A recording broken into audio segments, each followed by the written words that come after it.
સમુદ્રના મોજા આજે માત્ર કિનારાને જ નહીં, પરંતુ એક સંદેશને પણ સાક્ષી બન્યા. પોરબંદર પોલીસ દ્વારા સમુદ્રી તટ પર વર્ષોથી વિવિધ કેસોમાં કબજે કરવામાં આવેલ દારૂનો નાશ કરવામાં આવ્યો. જિલ્લાના અલગ અલગ પોલીસ સ્ટેશનોમાં નોંધાયેલા પ્રોહિબિશનના કેસો પૂર્ણ થતાં આ કાર્યવાહી હાથ ધરવામાં આવી હતી.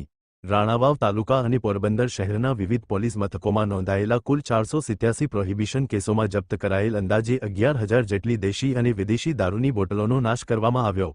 સમુદ્રના કિનારે અધિકારીઓની હાજરીમાં દારૂનો સંપૂર્ણ નિકાલ કરવામાં આવ્યો હતો. અશ્વિન ઠકરાર, પોરબંદર.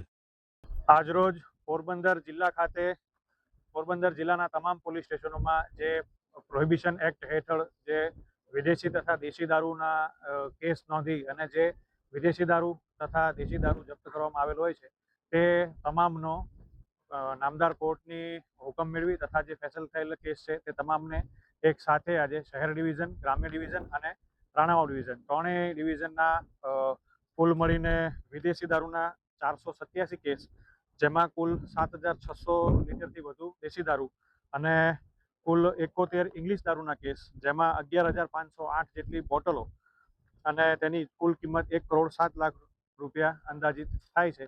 તે તમામ દારૂનો નાશ કરવાનો કાર્યક્રમ અહીંયા ઇન્દિરાનગર ખાતે કરવામાં આવેલ છે.